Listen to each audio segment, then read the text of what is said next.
the dome in her bunk, knees drawn up, watching the stars move. And after a long while, as sleep began to pull her gently toward its edge, she heard something soft, like a breath against the walls. A whisper, not words, just the sound of someone turning a page. Chapter 23. A flicker in the garden. By the next morning, a new point on the dream map had begun to glow. It pulsed not like a call, nor a memory, but like a lantern lit from within. Emery watched the harmonic signature unfold on the display, a spiral pattern overlaid with cascading tones, soft at first, then rising like dawn. "What kind of dream is that?" she murmured. Nilo, perched on the edge of the console, swished his tail. "It's growing. That's a germination pattern." Emery leaned forward, like a sprout breaking through soil. "A dream being born, not just remembered," Nilo finished. "This one's new." The finch adjusted its heading toward a cluster of coordinates in the Murian Drift. A low-traffic nebula field known mostly for its volatile magnetic interference. No permanent settlements, no recorded planets, just one small, unmapped satellite garden station, Ariel Theta. The station appeared slowly, drifting out of the green mist like a ghost. Its frame was delicate, mostly glass and living metal, shaped like petals wrapped around seed. Solar sails hung in collapsed loops along its outer spine. Lights blinked gently from inside, inviting, not requesting, welcoming. They docked softly.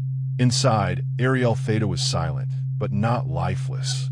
The corridors were overgrown with silver-laced ivy, and tiny bioluminescent insects floated lazily through the air like weightless fireflies.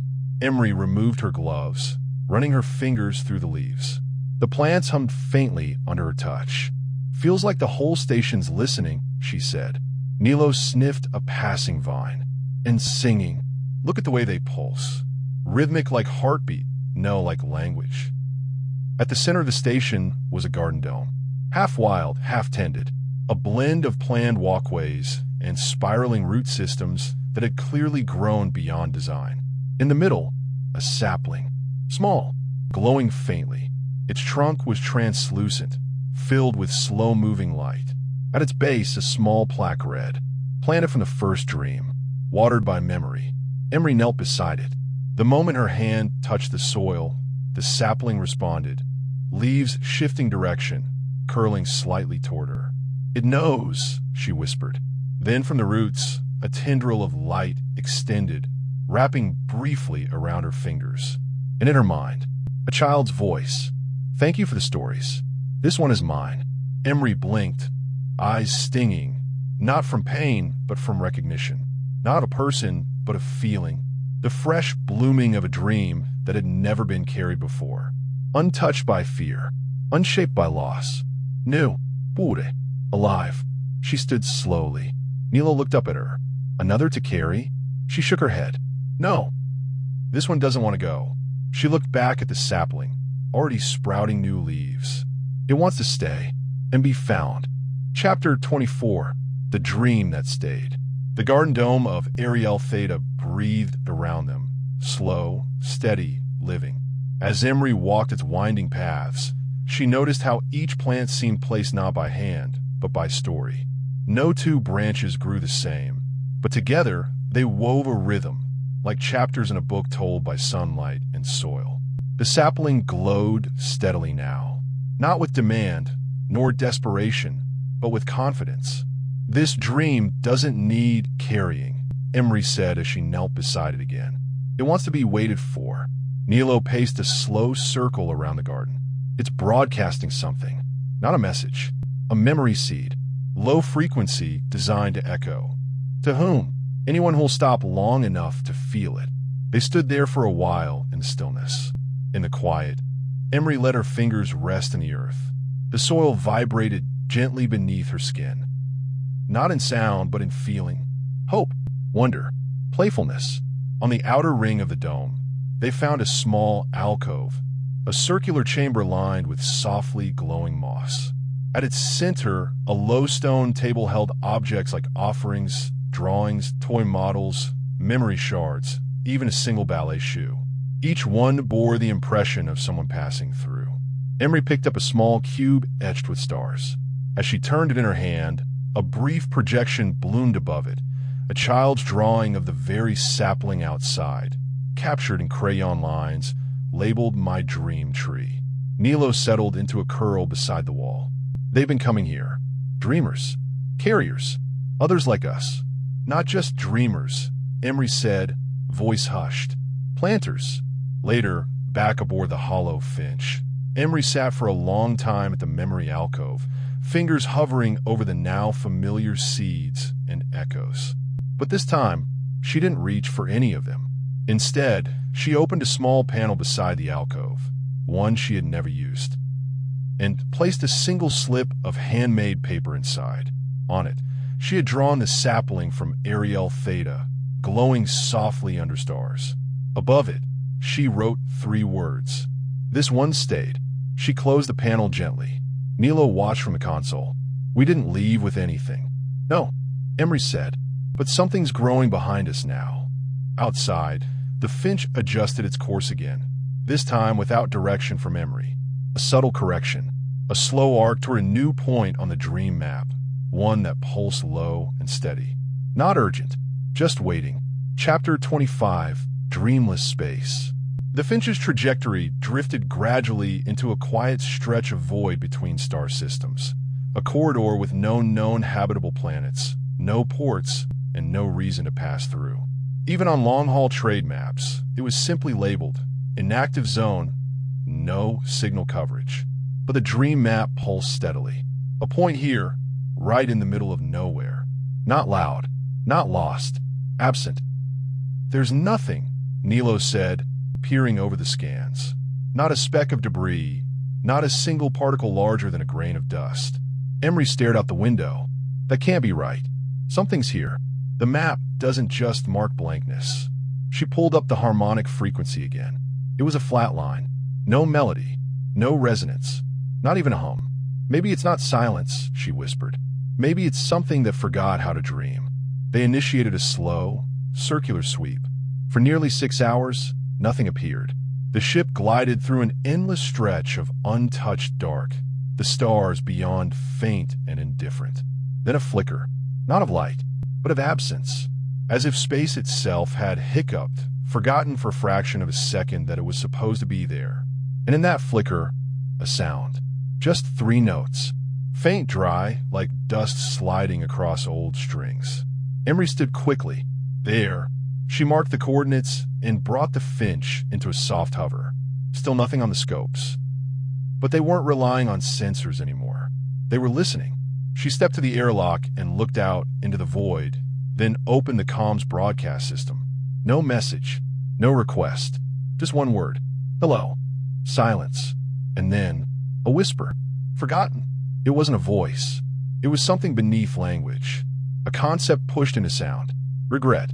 Emptiness. Waiting too long. Emery turned to Nilo. It's not a place. He blinked. What is it then? She placed a hand on the viewing dome, her voice barely above a breath. A forgotten dreamer. They brought the ship into a still hover and powered down the engines. Emery sat in the pilot's chair with eyes closed, breathing slow, palms open in her lap. And she remembered, not her own memories, but pieces not her own. Images that rose like heat from the floor of the ship. A child walking through a schoolyard, eyes searching at a man sitting at the edge of a bed, staring at a door that never opened. A musician holding a finished song, and no one to play it for, a gardener planting seeds that never sprouted, a story no one asked to hear. Not lost, just left behind. The ship dimmed. Nilo sat without speaking. The memory alcove opened without command, and into it, from the air itself, fell a new seed. Gray, barely glowing, still alive. Chapter 26, The Gray Seed. The seed lay still in the alcove, smaller than the others, duller, as though light feared to touch it. Emery leaned in slowly. She didn't pick it up. Not yet. There was a weight to this one that didn't feel physical. It didn't hum. It didn't pulse. It waited.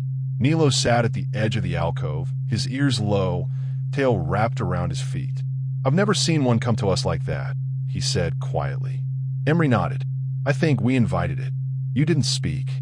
I didn't have to. She reached out with both hands and cupped the gray seed gently. It was cold, not lifeless, but untouched, like a stone at the bottom of a still lake. And then, just faintly, it flickered. The lights in the Finch dimmed further. No warning alarms. No system faults. Just stillness. As if the ship had chosen to dream alongside them. Emery sat cross-legged in the lounge, seed in hand. She closed her eyes, slowed her breath, the way she had in the void. The seed grew warmer, not with urgency, but trust. And then the visions came, not vivid or colorful, just images, faint and grayscale. A tower room, filled with canvases, all blanked, a voice humming, but never singing words that a night without stars, the single empty chair in an audience of ghosts. And a figure, shrouded, featureless, curled in the corner of it all. I wasn't needed anymore. The voice came not through the air, but through the memory of silence. The dreamer had not been forgotten by others, only by themselves. Emery opened her eyes and held the seed to her heart. You were always needed, she whispered. You still are. The seed pulsed. Once. Then again. A slow rhythm. A return. Later that night, she sat in the cockpit with Nilo beside her, the seed resting in its new space in the alcove. Nilo finally spoke. We're not just carrying stories anymore, Emery. She turned to him. No, we're reminding them. She looked out at the stars. They're more like this one, aren't there? He nodded once. The world's full of dreams people never thought mattered. Emery smiled faintly. We'll carry them anyway. Certainly. Here's the next chapter of the Starlight Couriers. Chapter 27, Songs Without Listeners. The Finch drifted again, quieter than usual. Not by design, but in deference. The gray seed still pulsed gently in its resting place, as if it were not yet finished remembering. Around it, the other seeds and fragments sat in their soft glowing hush. Yvain's luminous echo, the Vesper for music trace, the memory orb from Illifon's library, the garden's drawing, and now this. A dream recovered not from a place, but from absence itself. Nilo had said little since the void. He curled at the base of the command chair, wide awake, tail wrapped tight. Emery didn't speak either. She sat at the console, staring into a star map that now pulsed more like a heart than a chart. More threads were appearing, more points of flickering light. Each one was a possibility, a forgotten hum in the void, a maybe waiting for a yes. Later, while preparing tea, Emery noticed a small anomaly. The Finch's internal memory log had recorded a voice file. Unprompted, she accessed the file cautiously. It wasn't one of theirs. The timestamp matched the moment the gray seed had awakened. She played it. Is anyone out there? Even just one? Just once. That was all. A single question, asked into nothing, answered by no one, until now. The message rattled her, not in fear but in sorrow. She had heard that tone before. On message boards from the early colonies, in forgotten black box logs from derelict vessels, in old love letters from the Earth archives. That singular blend of hope and fatigue, of someone trying one more time to be seen. She stared at the speakers, then replayed it, not to analyze, just to let it exist. Nilo crept up beside her. He didn't say anything. He just lay down, eyes open, listening. Together, they let the message play on loop until it began to feel less like a question and more like a part of the ship itself. A truth encoded in sound. And when they could bear it no longer, Emery walked to the alcove, placed a fresh piece of paper in the drawer beside the seeds, and wrote, Yes, I hear you. Chapter 28, Where the Wind Once Sang. 3 days passed in gentle motion. No new signals, no pulses from the map. The Finch glided through a starless arc of space lit only by distant galaxies, its hull quiet, its course steady. In the greenhouse, the solace, 9 starflower bloomed again.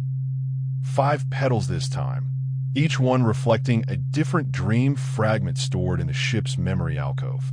Nilo began to hum, not often, just little phrases, quiet melodies with no origin, under his breath as he walked the corridor or watched the stars. Emery noticed it one evening as they shared dinner. simple root stew and a crumble made from compressed apples. "Where did you learn that tune?" she asked. Nilo blinked. "What tune?" She tilted her head. "You're humming." "I don't hum. You're doing it now." Nilo flicked his tail once, sat up, and listened to himself. A low, lilting sequence of 5 notes repeated softly in his throat, minor to major, like the start of a question that never quite reached a conclusion. "I've been hearing it in my sleep," he admitted, "but when I wake up, it's just there. Could be the dream map influencing you. Could be memory, maybe one I didn't know I had." That night, the melody returned again, but not from Nilo, from outside the ship. The Finch's audio systems picked up a faint signal, harmonic resonance carried on deep space solar wind. A whistle, almost like air moving through hollow bone, so quiet it nearly vanished in the static. Emery enhanced it. Nilo stood beside her, fur prickled. The melody matched his. Exactly. The dream map flickered. A new point bloomed into view. Far off, in the remains of a system that had collapsed nearly 1,000 years ago. No planets, just dust and echo. Nilo stared at the pulsing point. "I know this place," he said. Emery turned to him. "From your memories?" "No," he said, his voice low. "From someone else's?" Chapter 29, Dust in the Songline. The system was called Dareth's Wake, once a twin-star sanctuary, now nothing but drifting stone and whispered light. The collapse had happened generations ago, and its cause remained unclear. Some believed it was the result of a failed quantum tether experiment. Others said the stars had simply grown tired and extinguished themselves. All that remained were broken orbit shells, a trail of asteroid rings, and soft particulate matter glowing faintly in the light of long-dead suns. But as the hollow Finch entered the region, the ship began to hum in harmony. Not loud, just enough to be felt. Emery adjusted course without speaking. Nilo sat upright beside her, ears forward, eyes unblinking. The signal wasn't strong, but it wasn't hiding. Like a campfire deep in a foggy forest, flickering softly for those who already knew the way. "I still don't remember this place," Nilo said, voice tight. "But it remembers you." They followed the resonance trail through a field of glittering debris. Not metal, glass. Each shard seemed to hang in place just slightly longer than physics allowed, as if waiting to be seen before it fell. They sparkled in odd angles, reflecting colors Emery had no names for. Ahead, a structure slowly emerged. Small, spindly, barely a room. It hovered in orbit around nothing, like a lighthouse with no shore. A frame of crystalline branches formed a dome, open, not pressurized, with no walls or floors. Just scaffolding, grown rather than built like coral.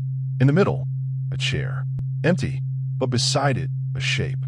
An instrument, unfamiliar, somewhere between a harp and a loom. Its strings wove through the structure, some taut, some broken. A few shimmered like they were made from light itself. Emery and Nilo suited up and stepped out into the chamber, the Finch's soft seals keeping their breath stable in the airless void. The moment Nilo stepped into the dome, one of the strings vibrated. A note rang out. Clear. Pure. Familiar. Nilo froze. "That's the tune," he whispered. Emery stepped toward the instrument. "Someone used to play here. Maybe be here." She reached toward the strings, but before she touched them, the structure responded. Threads glowed faintly, weaving a small pattern between the struts. A symbol. Emery didn't recognize it, but Nilo did. He stepped forward, tail swaying. "It's a memory glyph," he said. "Feline-coded. Genetic resonance signature." "You mean from your kind?" "I wasn't born. I was grown," he said quietly. "But they gave me instincts. Roots. Echoes." He placed a paw on the glowing symbol. It sang. A deep harmonic pulse moved through the station. Dust began to swirl, pulled into a slow dance. The strings vibrated, each note connecting into a melody Emery had never heard, but which Nilo had always known. Tears welled in his eyes. "I didn't forget this," he said. "I never knew it." Emery watched him, the music curling around them like warmth in the void. She didn't speak. She just listened. "Certainly. Here's the next chapter of the Starlight Couriers." Chapter 30, Nilo's Song. The station's music wove itself around them, thread by glowing thread, like a loom finishing a tapestry from invisible instructions. The melody was neither simple nor complex, but true. Every note seemed to remember itself, even as it was born. Nilo remained still, his paw still pressed to the glyph, his eyes fixed on the vibrating instrument. He wasn't shaking exactly, but Emery could see his breathing shift, quieter, slower, like his whole being was recalibrating around a memory not from mind, but from origin. "I was grown in a lab," he said. "That's what they told me. A modified mind, a stable emotional matrix, memory blocking protocols, but they never mentioned this." His voice was thin, uneven. "They gave me language, data, but no home. And now here it is singing through my bones."